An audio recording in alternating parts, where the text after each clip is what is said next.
following program is intended for mature audiences. A democratic republic of sports. The Sportsocracy with ESPN Asheville hosts Tank Spencer and Jeremy Greene. And welcome into the Wicked Weed studio, wickedweedbrewing.com. Drink different. I'm Tank Spencer and he's Jeremy Greene. And the Minnesota Vikings are 0-2 to start out the season. You lost a close one to the Bengals in week 1. You lose a heartbreaker to the Arizona Cardinals in week 2. Is this a trend, Jeremy? Are they going to keep losing close games like this? Here's my problem. How many quarterbacks have been graded higher through 2 weeks of the season than Kirk Cousins? 10. 3? Ryan Tannehill, Jalen Hurts, Tom Brady. That's it. Jeez. You're 0-2. Against the Bengals, who you shouldn't have lost to, and the Cardinals, who you probably should have. There is something about this defense that I just don't like. I feel like Mike Zimmer has lost this team. And I've started hearing more and more of the rumblings this week that, he's on the hot seat. I want you to think back to what I said about Mike Zimmer when he wouldn't shut the fuck up about coronavirus. You realize how stupid he looks about that now? Now that your team is just absolutely so infuriating, and all you ever wanted to talk about was the coronavirus. It's not your job, Mike. It's not your job. And I said, when you come out and you start slow, and I looked at the schedule, and I'm going to be honest with you, you've already lost one of the games I thought you were going to win, and I had you starting at like 3-7 or something like that. I said it's going to make you look like a fool. It's going to make you look like a damn moron. And you know what? I kind of feel like it does. It has. I kind of feel like it has. This is a team that's got all of the talent, I believe, to be a really good team in this league.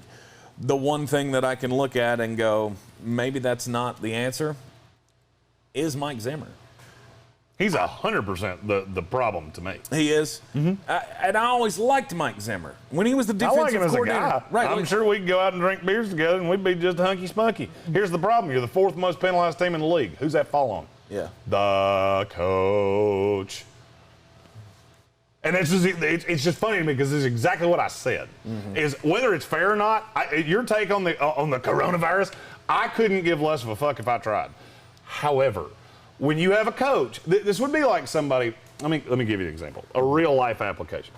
If at your job, all your boss cared about was your personal life, meanwhile, your job is deteriorating, your commission structure is lessening, you're making less money, and things are running less smoothly, do you not think you'd look at him and go, maybe you should handle your fucking job and let me handle everything else? Right. You see how that sounded? Because that's exactly how I'm hearing Mike Zimmer, and that's exactly how players heard it too. I didn't pull this out of thin air. I got told this by multiple agents in the NFL. It's the beauty of working for ESPN. You get a lot of really cool contacts, and they'll tell you some shit off the record, so long as you don't say their name. It wasn't an aberration. This team's going to be undisciplined because Mike Zimmer was off the rails about this shit. And now they are. They're undisciplined as hell. Yeah. Every stat that you look at that is discipline, whether it's special teams, penalties, they're all bad. And Kirk Cousins has been insanely good. It's probably been 2 of the best games he's played in his life. As of right now, Vegas Power Rankings in front of me. How many quarterbacks do you think Vegas grades higher than Kirk Cousins? It's the 32 starters, so don't go backups. No, I'm thinking... You think it'd be like 15, right? Yeah, 10, 15, somewhere? 10, 15. It's 8. He's tied with Derek Carr. The only ones in front of him are Josh Allen, Lamar Jackson, Baker Mayfield, which is stupid. Dak Prescott, Aaron Rodgers, Russell Wilson, Tom Brady, Pat Mahomes. That's it. If it wasn't for Kirk Cousins, who Minnesota just loves to vilify, if it wasn't for him, you'd be getting run off the field. If you had Kellen Mond playing quarterback for you, and I heard plenty of Vikings fans say, that's what we should do because Kirk won't get vaccinated. If it wasn't for Kirk Cousins, you would have gotten fucking smoked 2 weeks in a row. Because he's been the saving grace. Right. He's made KJ Osborne look the way he has. Justin Jefferson's been good. Alan Thielen's been good by grade, not necessarily by stat. If it wasn't for Kirk Cousins, you would be a joke. Yeah. And now I look at you, you got Russell Wilson coming in your building. Eep. I don't know. I don't see this as such a doom scenario for them. Last week, they hung in there with the Arizona Cardinals. Because of Cliff Kingsbury. You always leave that part out of that. I feel the same way about the Arizona Cardinals that I do about the Minnesota Vikings. The only difference is Kyler Murray has been that guy. The defense has been just good enough. And you boat race the Tennessee Titans. Minnesota has none of those things. And you don't think that they can hang with the Seattle Seahawks? No, week? I think they're going to get smoked. I think they are going to get. Fun question: who stops DK Metcalf? Patrick Peterson? Oh, we've already seen that a year ago. You know, do you think he got better a year later? Right. In a scheme that he doesn't know as well. You think it's going to get better? Who's going to defend? Oh, I don't know. KJ Osborne. Who's going to defend? Or not KJ Osborne. Tyler Lockett. Who's going to stop Chris Carter? Who's going to stop any of this shit? Who's going to get after Russell Wilson? Nobody.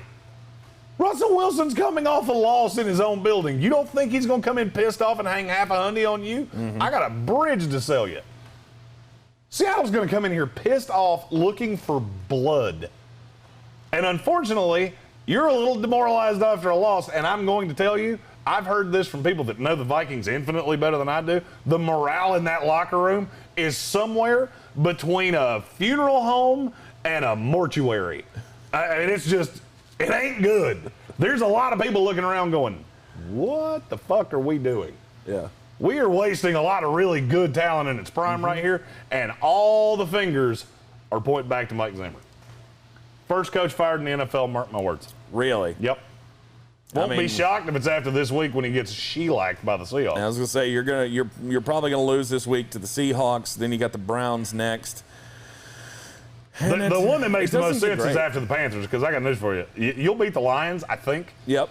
You ain't winning any of these other three games. No. You're gonna be sitting at 1-5 going into the bye week. Right. At the Panthers, Cowboys, at the Ravens, at the Chargers. Then you get the Packers, at the 49ers. That's a hell of a stretch of games. It's bleak. It's bleak at best. Yeah. Wow. Look forward to 10 games of Clint Kubiak as your head coach. And there's so much to like about this team. I love many pieces of this team. It going. I love many pieces of this team. I absolutely hate the way they're coached. Yeah. But then again, I said you should have fired him in the offseason. Everybody told me I was an idiot. And here we are. You're in the Sportsocracy, and we are in the Wicked Weed studio. I'm Tank Spencer. He's Jeremy Greene. Be sure to hit that subscribe button so you see all of our team-by-team content throughout the season. And, of course, join us every weekday morning live at 10 a.m. in the Sportsocracy. We'll see you next time.